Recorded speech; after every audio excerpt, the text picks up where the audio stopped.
Hi, my name's Josh Bankert, and if you're like me, you went to film school and learned how to write a screenplay, direct a scene, and edit a film. But what you didn't learn was how to raise money or how to get your film seen by as many people as possible.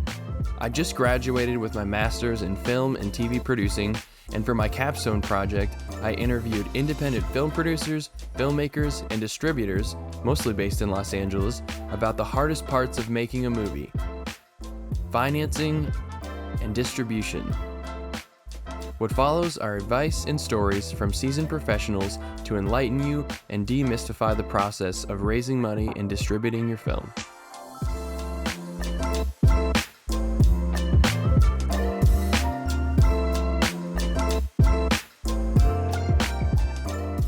Well, I think everything starts with the script. Pick things you're really passionate about. You're gonna live for years and years with whatever you pick. And even if it gets made, you're gonna, so there's always a lot of no's along the way, and you have to be really determined. So pick something that you really love and really want to make. Don't pick something that you think, oh, this kind of movie's hot right now. I don't really like it, but everybody says this kind of movie's hot. Pick something that you are passionate about making, so that you are thinking about it every morning when you wake up. What can I do today to get this movie made?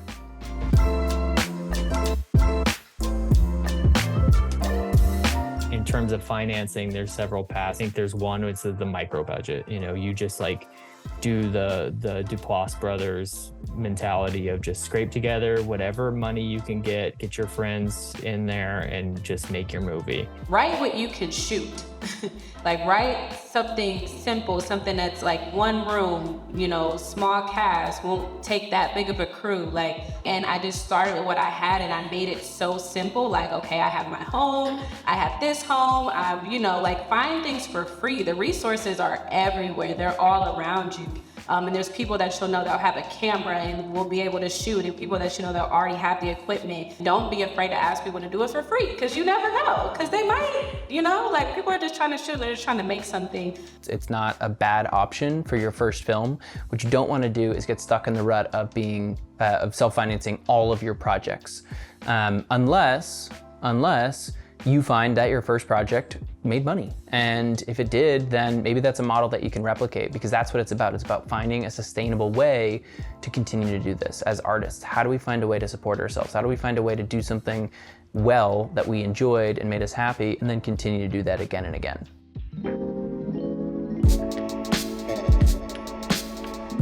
It's a lot easier to get 100 friends to give you $100 than to get one person to give you 10 grand. And so that's where crowdfunding comes into play.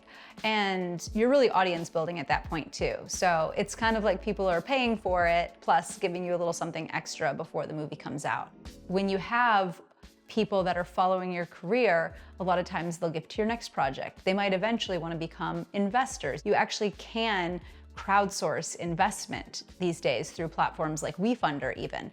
But even starting at the short film space, if you put a project on Seed and Spark and 100 people, pledge to it, you might find that 75 of those people want to pledge at your next project. So it's an excellent way to really create community around your art, especially if you engage with those people. A lot of people don't realize that there are people that literally crowdfund as a way to market and get distribution for their film.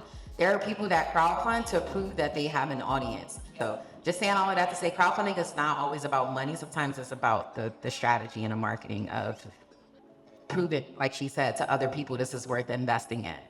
Imagine yourself being on the receiving end of a crowdfunding video or a crowdfunding campaign. What do you want? I think a lot of times people fill up their crowdfunding campaign with unnecessary tchotchkes. I don't always need a t-shirt for every short film that I'm supporting. What are the things that actually are meaningful? Depending on who you are planning to reach out to, that could differ. Sometimes services, I've always put, why don't I do a portrait session with you? Because I'm a really good photographer. I'll put that at a higher price package, but people are interested in it. Another thing I offered on my last crowdfunding campaign was festival strategy consulting, because I've done the film festival circuit for 10 years now. And I have a great sense of which regional festivals embrace what kind of content. And I had a lot of people reach out and actually purchase that perk in order to help me secure the financing for the most recent film I did, which was called Subtext. So a few years back, I was the producer for an independent feature called Shedding, which was directed and written by Jake Thomas, who happens to be my husband. So in Shedding, we spent significantly more money in post-production than we did in production. But that was okay because we were able to use our rough cut in order to crowd finance what we needed for post-production. This worked out wonderfully because we were able to cut a trailer together, we were able to show scenes to certain people, we could show them a rough cut of the movie. We were actually able to get really wonderful post-production people involved and get quotes from them before we even crowd financed our post-production, so we knew exactly what the costs would be going in. So I highly recommend, if you have a kind of concept that can be shot very economically with your own money, you may be able to, go all in, blood, sweat, and tears, and then use that approach to raise the money you need for music and for everything else in post-production.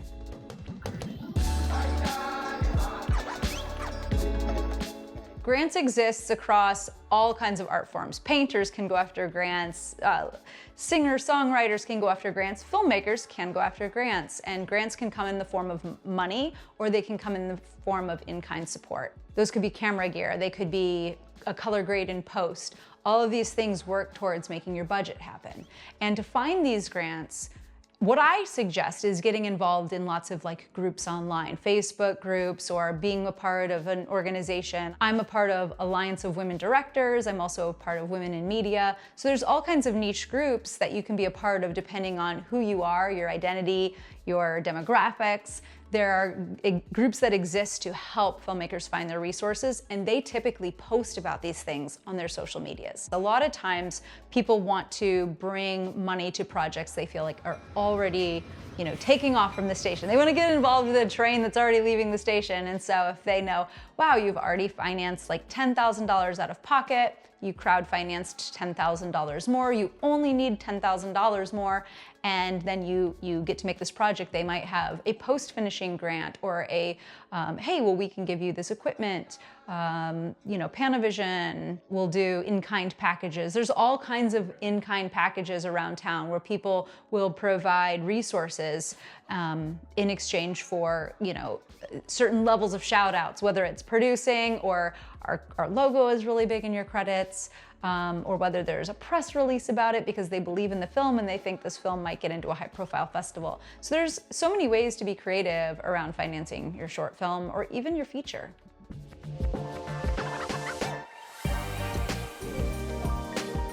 I think there's two basic ways you can get your indie film financed.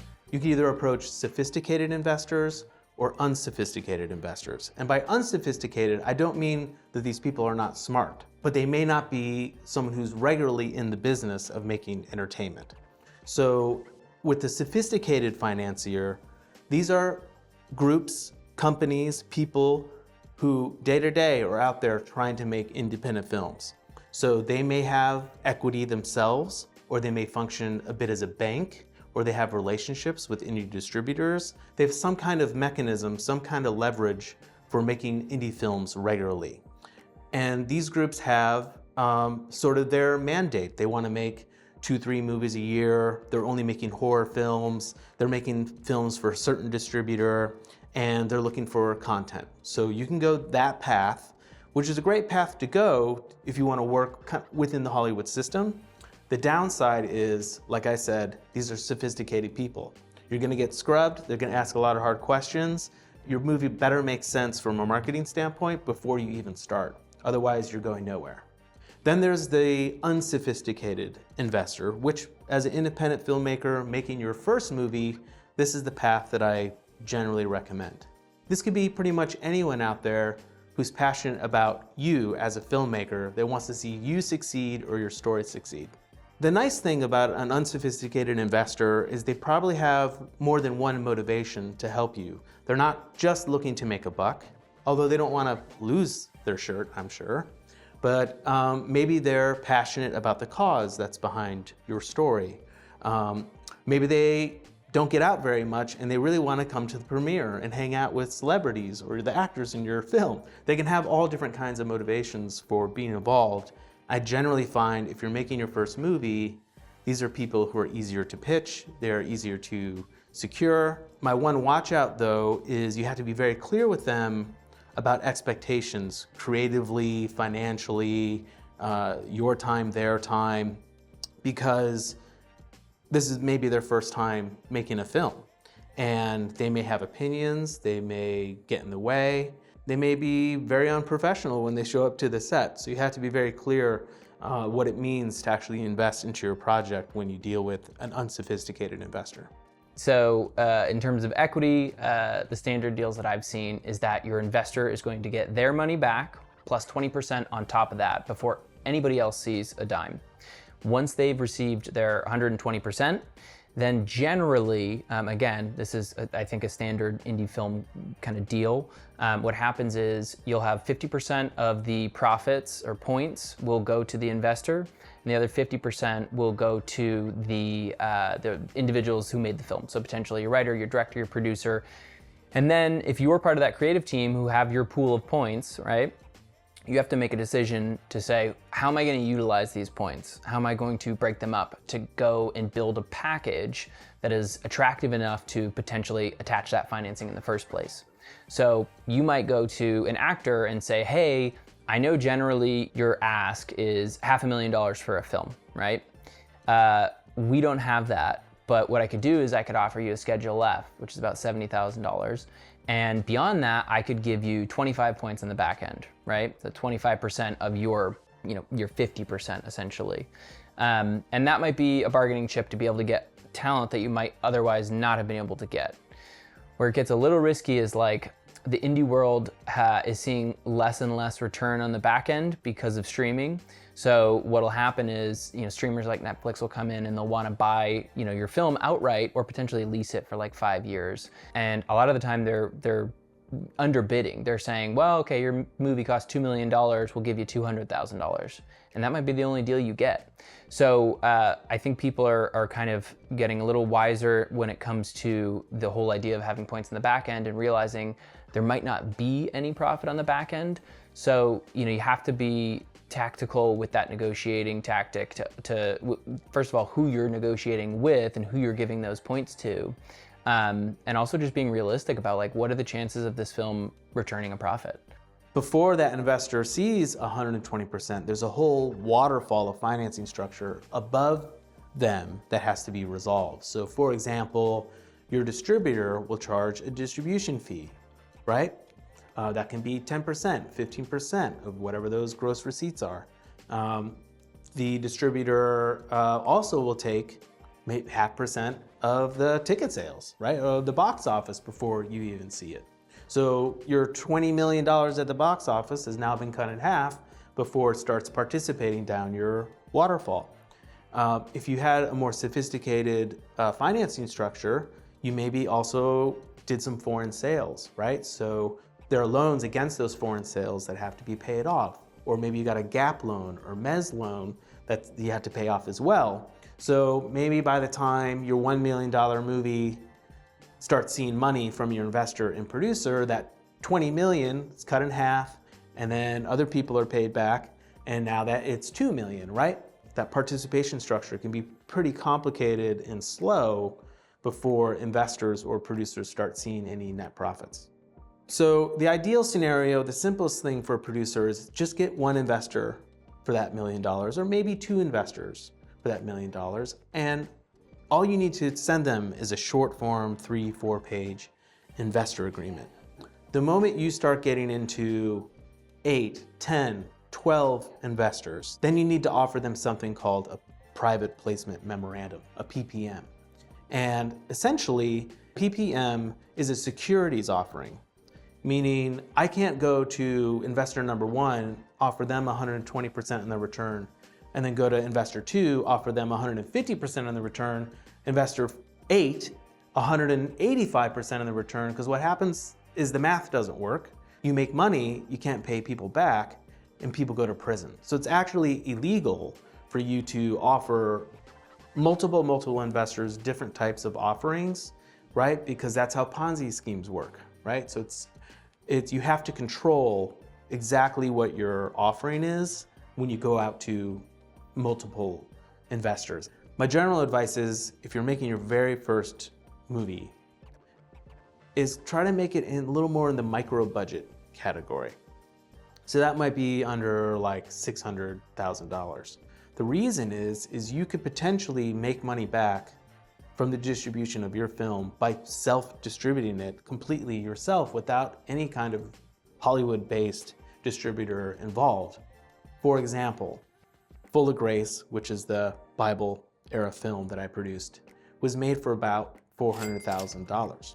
The way we made money back is we did a series of special screenings across the country and just sold out auditoriums between our network of people who already knew the Catholic Video Production Company, this nonprofit organization. And before any distributor was involved in the conversation at all, we had already made the money back. You can't do that on a $2 million film, right? So if you have an audience, if you have some kind of grassroots connection, some kind of grassroots mobilization around your idea, if you're under that 600K category, you don't necessarily need traditional distribution for it to be profitable.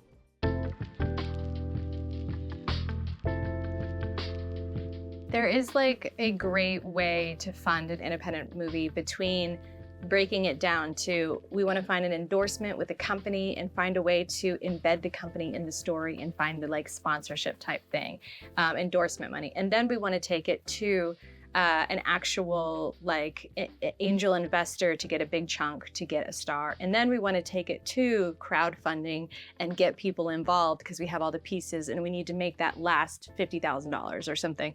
There are like steps to do it that really lower your risk and it proves your film through each system so that it's a stronger film, so that you have more confidence in making it happen. And I think that it keeps you closer to first dollar, and people want to hear certain things, so you recognize what your value elements in your movie are. Like, oh, everybody loves talking about the dog at the shelter, so like we're gonna film more at the shelter.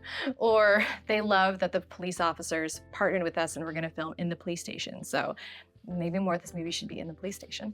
So I think that you can see what's valuable to your consumer directly through going through the steps. So I think when somebody doesn't have an angel investor come by and give them $750,000 for their first movie, and they're like so bummed it didn't work out, I always want to like share with them, this is so good for a filmmaker to have to struggle so hard to prove themselves in all of these different places, because when you put together that type of budget that has somebody's like corporate marketing plus a little bit of investment plus crowdfunding, you're going to make a better movie. It's so much better to be scrutinized through all of these like sifting through to figure out what is it really about and where to focus your attention and what a consumer wants to see. Like, it's good stuff. When you've been doing it for a while, you start to say, okay, this particular movie, I think that we should try and get financed this way. You know, I've had filmmakers bring me movies that interested me where I've said, unless your family is going to put up the money, this is impossible.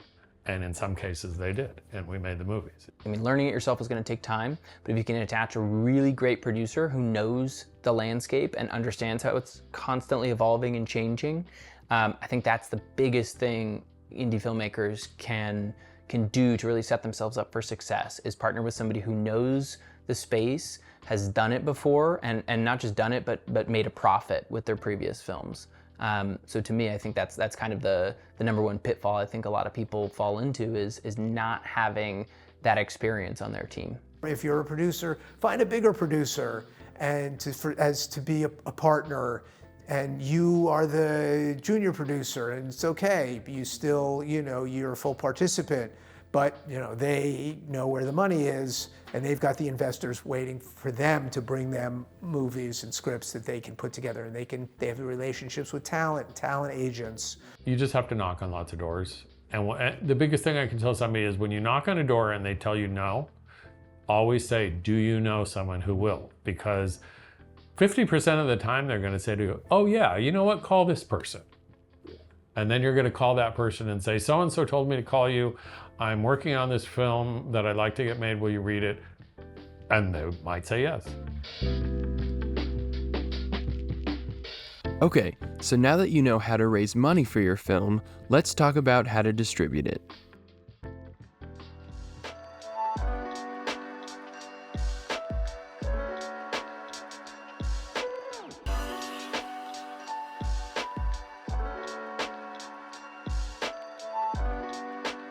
So the advice that I would give any independent filmmaker who is trying to make a film that is meant for distribution, which is all films at the end of the day, right? Films are made to be seen. And if they're not, I mean, I guess don't waste the time or resources, because it's a medium that takes a lot, you know, to put together a project from start to finish. So, you know, distribution should be at the forefront of your mind, even before you start rolling cameras. Make sure that you're making something that, you know, people actually want to watch, or that, you know, that someone is going to be interested in. And that doesn't mean like let the market dictate your art. That's not what I'm talking about.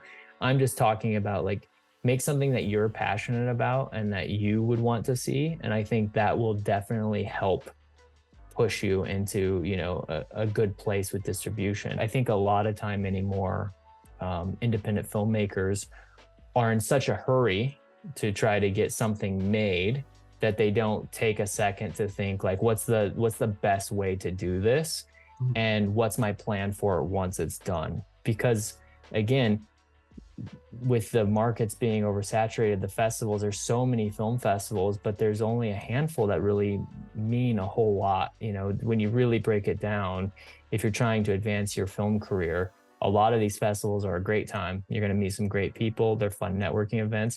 But in terms of actually getting your film distributed or out to the world or a broader audience, you have to really kind of like think that it's probably somewhere between 12 and 20 festivals that can seriously help you do that. And I think that's being generous. I see so many people get the money, make a thing, and then just expect it to take the world by storm without any plan. So familiarize yourself with the different types of distribution, the different companies that are doing distribution, what companies are taking what types of films, how much money those films are realistically going to make before you spend a lot of money on your film, possibly in a genre that isn't ever going to see that money come back to you.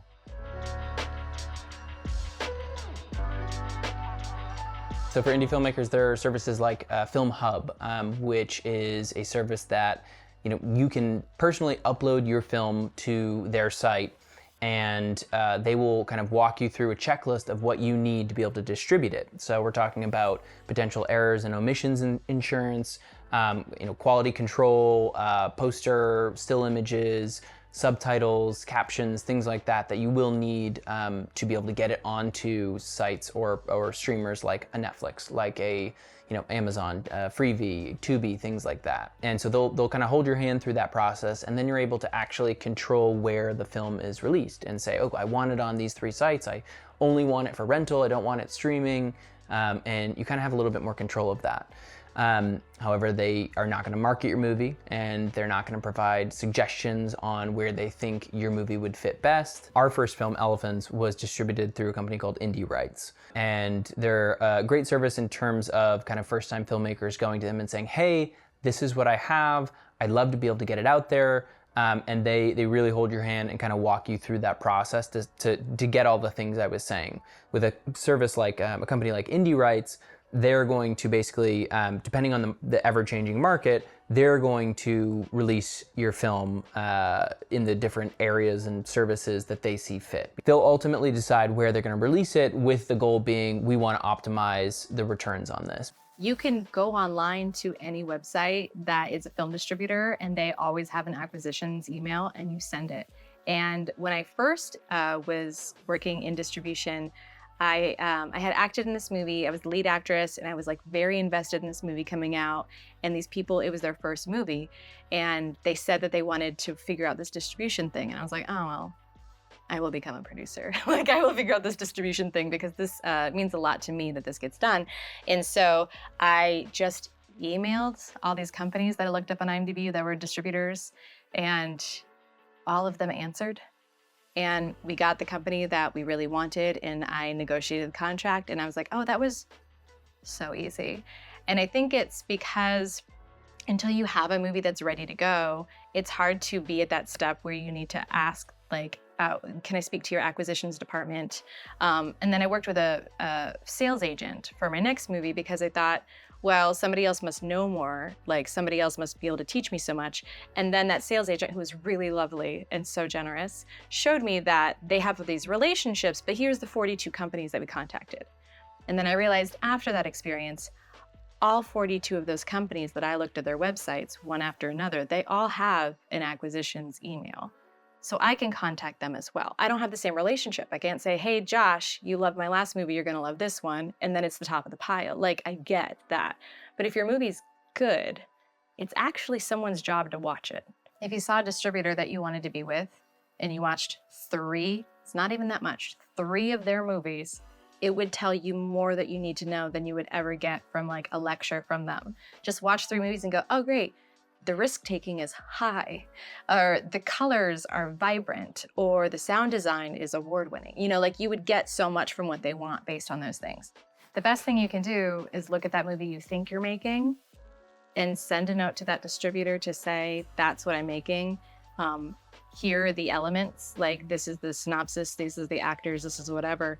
Is this the type of movie that you'd be interested in? Some places will actually get back to you and say, we're only looking at things that are like this. So as an example, not to say I know for sure, but as an example, if I went to Hallmark and I said, I have a Christmas movie, it's got these elements, this is what I'm doing, and that executive, who I cold called and answered the phone, which is amazing, says to me, does it have Christmas in every scene? Yes. Is it a snowy Christmas? Yes. Is there a snow globe and blah, blah, blah, and blah, blah, blah? Yes. Does it have anybody die? Yes, the mother died. Oh, we can't have that. You know, like they might give you clues as to the movie you're making might fit a little bit more into their box. You don't have to do that, but it wouldn't hurt to call a bunch of distributors ahead of time or a bunch of sales agents ahead of time, introduce yourself, ask their thoughts, and you never know if someone says, well, Ethan Hawke's actually looking for a movie like that. Like, you don't know.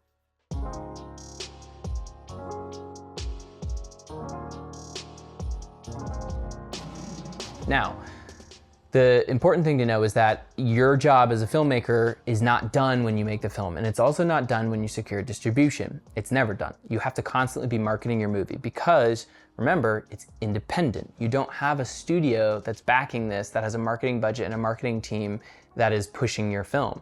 So you have to be the one that's pushing it. That we're talking about social media, we're talking about events, we're talking about potentially partnering with organizations that have a cause that might be similar to or interested in your film, and finding ways to build an audience around your movie to ensure that people watch it and that you make money off of it. And the first thing you're gonna do is you're gonna capture your individual personal audience and get them to watch your movie. And then the goal is to break out of that initial circle. It's to kind of break into the next circle, which is essentially acquaintances or friends of your circle, right? So it's like 2 degrees of separation. And the films that do really well break out beyond that to that third circle, which is complete strangers. We like to play games with the audience. People like to play and be involved. So we had crossword puzzles. We had Pick the Finest Man.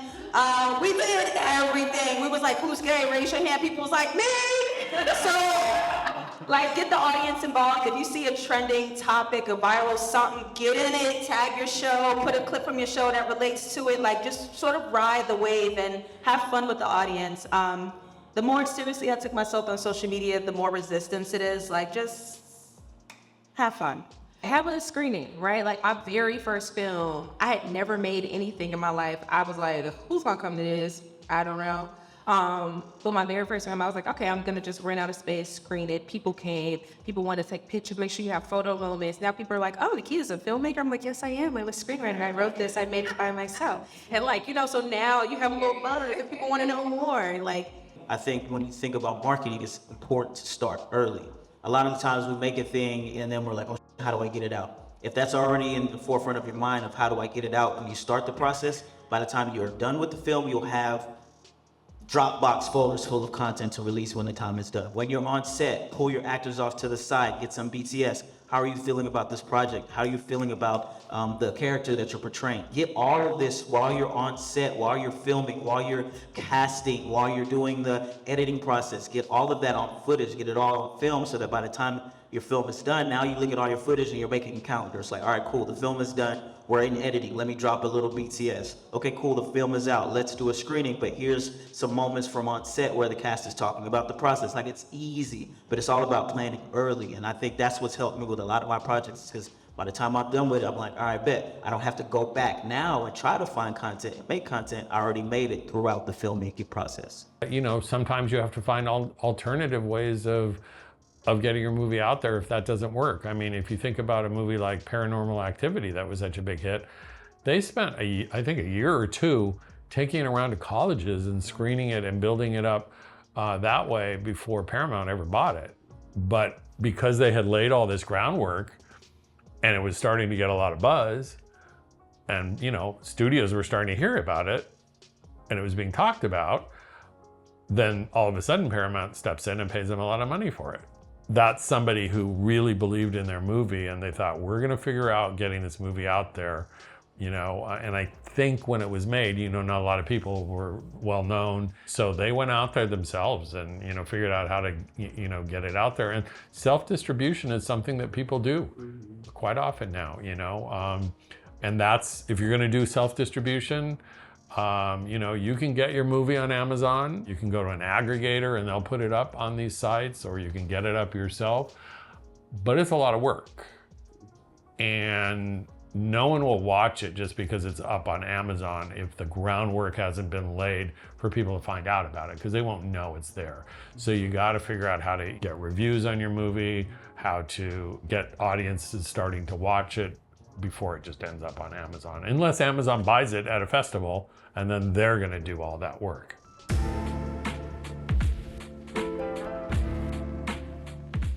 Well, I think, you know, probably the best thing to try to do is get a producer's rep, someone who has contacts and relationships with buyers, with film distributors, who can get them on the phone, who can reach them, who the buyers are expecting to hear from with things that they feel are credible to sell. I reached out to a producer's rep after the film was completed, showed him the trailer. The trailer was a big selling point for us. I knew that, like, the importance of a trailer, especially for, well, I think it's important for every film really, but independent films, sometimes you watch independent film trailers and you wonder if, you know, anyone who was a part of that has ever watched a trailer before. Yeah. Like, I wanted to make sure that our trailer looked like a much bigger budget trailer. And I think that was like a huge step for us in terms of bringing on a producer's rep who then took the film and represented it at the American film market. And the first day at the American film market, we got distribution based solely on the trailer and the artwork. So it's very much a business of who you know. I think everyone kind of knows that about the entertainment industry, but even on the distribution side and the sales side, that's very much the case. So a lot of the people who attend these markets, and, you know, Bayview has reps that go to the markets, whether that be AFM or EFM, the European film market, or the film market at the Cannes Film Festival.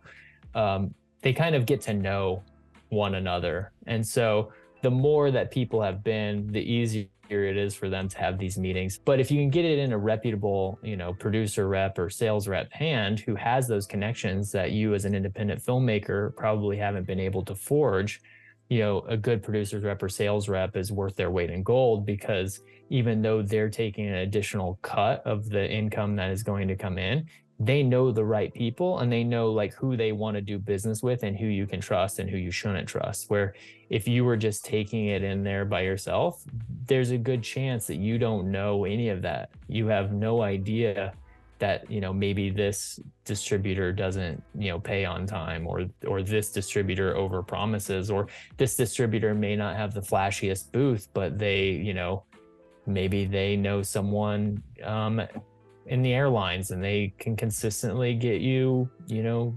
$30,000 with the, you know, whatever airline that they deal with. Like, you just don't have that knowledge. That just takes time. Any advice for how to get a producer's rep, or how does a person filmmaker go and get one? So that's a good question, because it's just like getting a distributor. You know, you need somebody to get somebody to get somebody. So, I mean, you know, producers reps are looking for films that don't have anybody selling them to try to sell. So, you know, they're in the market for that stuff. So they should be, you know, a bit more approachable in terms of trying to get people to get, you know, them to watch movies that don't have distribution. Festivals, you know, they find films at festivals too. Even the film festival directory of who attended the festival this year, you know, if you get your hands on that, even if it's a couple of years old, you don't want to just go with the first person who comes on board, but you want somebody who's really enthusiastic about your movie, but also, you know, has some credibility of their own. And the agencies like CA, WME, UTA, and Gersh, and, you know, Verve, and they are sales agents. That's, I mean, often producers reps bring movies to them, but, you know, a junior agent in the indie film department of one of the major agencies, or an assistant at one of the, you know, at the desk of one of the sales agents, you know, you get into them and they're going to want to be able to bring in something that nobody saw already and it's really good, or maybe they just like you and they want to help you out, and it's a relationship you build that leads to something you had no idea what it would do.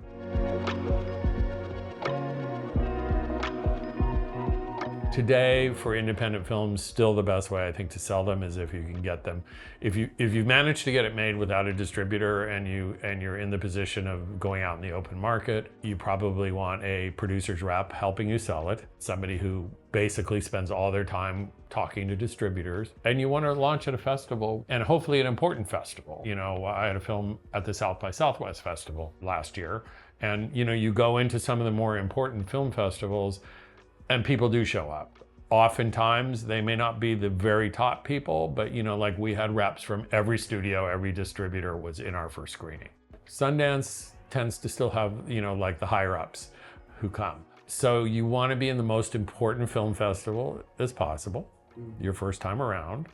So hold out for those first.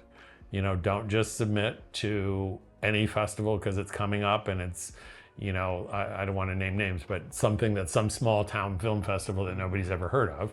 You're not going to sell your film from there because nobody who buys films is going to show up to it. You want to try and be in a film festival where they buy films and executives from the various studios or distributors show up there. And it's still tough to secure distribution through film festivals, but it's not impossible. So if you can play that game, if you can apply to film festivals and get in, you can network there and you can leverage your film and your presence there and your accolades if you've won awards there. Maybe you've gone to multiple film festivals and potentially secure distribution through that.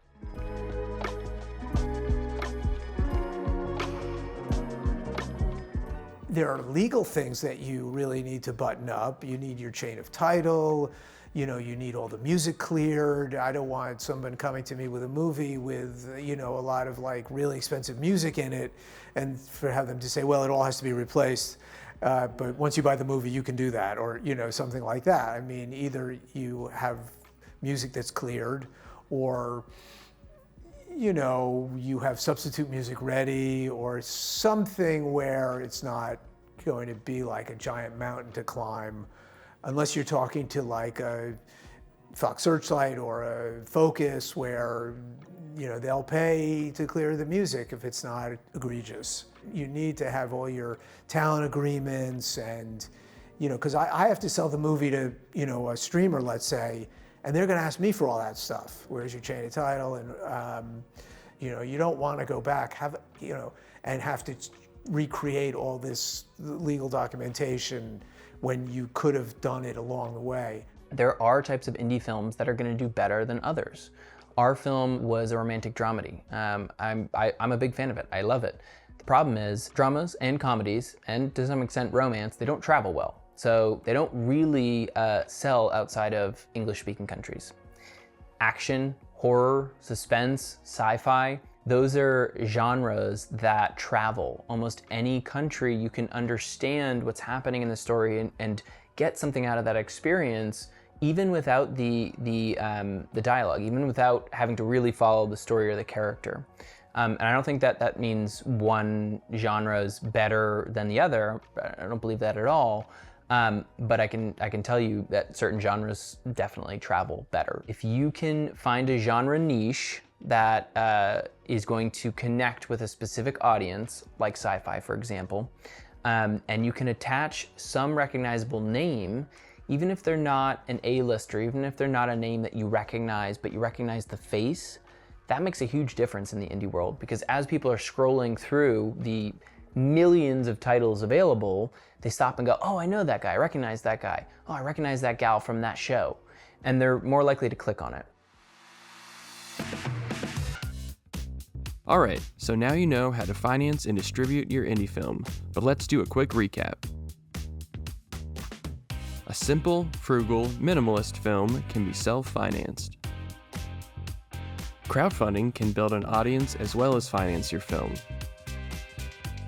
Grants are available to help fill in the cracks in your budget.